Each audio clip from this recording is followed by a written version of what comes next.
अस्सलाम वालेकुम। मैं इस वक्त हूँ गुज्जर नाला ज़ियाउद्दीन हॉस्पिटल के करीब, जो ये वाक़या हुआ है जहाँ पर एक औरत का इंतकाल हो गया। तो वहाँ पर उसके नवासे से बात करते हैं, उनसे कि पूछते हैं इससे कि क्या वाक़या हुआ, क्या मसला हुआ और किस तरह ये जो ना वाक़या हुआ है। तो कंप्लीट मालूमात जो है ना इस बच्चे से लेते हैं। अस्सलाम वालेकुम, क्या नाम है आपका? आपका नाम क्या है? अली रज़ा। बेटा ये क्या थी आपकी? मेरी नानी थी। हमारा घर यहाँ पे मेरी नानी ने एक टाइम से रह रहे थे हम लोग। मेरे पैदाइश इस घर की है। आज सुबह जुम्मे नमाज के टाइम पे मैं नमाज़ पढ़ के घर में आया, लेटा हुआ था। SHO हैदरी मार्केट फैसल साहब आए, उनके ग्रोह उनके साथ था। उसके अलावा वो कह रहे हैं KMC वाले भी थे उनके साथ। हमें आए, हमारे ऊपर तशद्दुद किया, हमें घर से निकाला, मुझे, मेरी 2 बहनों को मारा है, मुझे मारा है। इसके अलावा मेरे 2 कज़न थे, उनको मारा है। मेरे मामू खड़े हुए थे साथ में, मामू को मारा। हमें थाने ले गए, थाने में ले जाके बंद कर दिया। मैं चीखता चिल्लाता रह गया कि मेरी नानी जो कि हमारी घर की कफ़ील थी, जो हमें पाल रही थी, मैंने बोला कि भाई उनका बाईपास हुआ है, प्लीज़ मेहरबानी करके मुझे उनके पास जाने दें, मैं उनको समझाता हूँ। मेरी खाला खड़ी हुई थी, मेरी वालदा खड़ी हुई थी, लेकिन उन्होंने हमारी बात भी नहीं सुनी।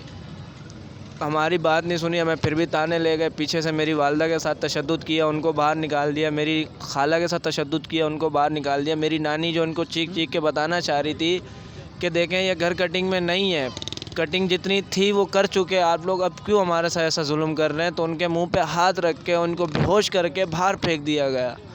उसके अलावा फिर घर पूरा तोड़ के पूरा सामान रोड पे फेंक दिया। हमें वहाँ ले गए थाने में हमें बंद कर दिया। वहाँ से जब मेरी नानी का इंतकाल हुआ तो हमें थाने से छोड़ दिया कि जाओ। यहाँ पे आए तो यहाँ पे आके ये देखते हैं कि पूरा घर टूटा हुआ है, घर में कुछ नहीं है, सामान सारा बाहर तोड़ फोड़ दिया, नुकसान। उसके अलावा मेरी नानी का इंतकाल हो गया।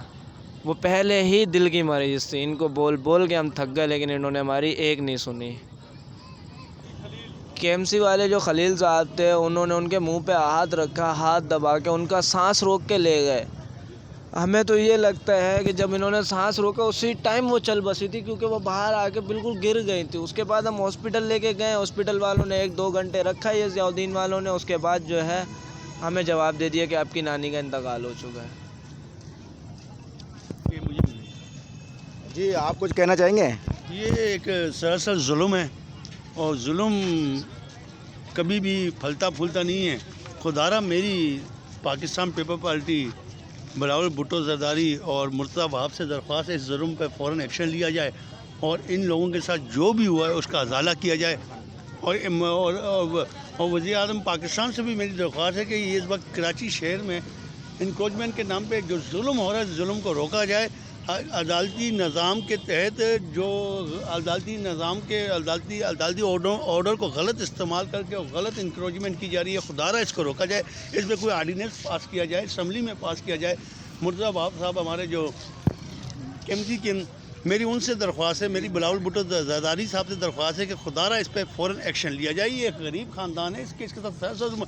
अभी तो उनकी लाश भी हॉस्पिटल में पड़ी है, अभी उनकी लाश आनी है, ठीक है। वो जो अपना जाम ज़ादी इनकी नानी हैं, उनकी लाश अभी आनी है। और अली रज़ा से अभी हमारी बात हुई, उनका जो नवासा है वो उनकी कफ़ालत उनकी नानी ने माँ की तरह की है, माँ बन के उनकी कफ़ालत की है। वो उसकी माँ है और उसकी माँ का इंतकाल हो गया, क्योंकि वही उसकी सब कुछ थी। नानी की वालदा तो थी नहीं उसकी, वही नानी ही उसकी माँ थी। अब अल्लाह का वास्ता, खुदा के लिए मेरी दरख्वास्त है अकामी वाला से, इस पर फौरी तौर पर एक्शन लेते। जैसे इस बच्चे अली रज़ा ने बोला, KMC इंस्पेक्टर खलील नामी शख्स उससे मुंह पे हाथ रख के मोबाइल में डाला है, तो उसी वक्त मेरी नानी के इंतकाल खलील के ख़िलाफ़ FIR काटी जाए और जो इसमें मुलविस अफराद है इन तमाम के ख़िलाफ़ FIR काटी जाए। मकान तोड़े जा रही है, इनको इंक्रोचमेंट नहीं है, लीज प्रॉपर्टी तोड़ी जा रही है। लीज प्रॉपर्टी को कैसे तोड़ा जा रहा है मेरी समझ से 12 तरह, किस कानून के तहत तोड़ा जा रहा है मेरी समझ से 12 तरह। इसमें अगर कोई भी अदारा मुलविस है, उस अदारे के ख़िलाफ़ भी FIR काटी जाए। अस्सलाम वालेकुम।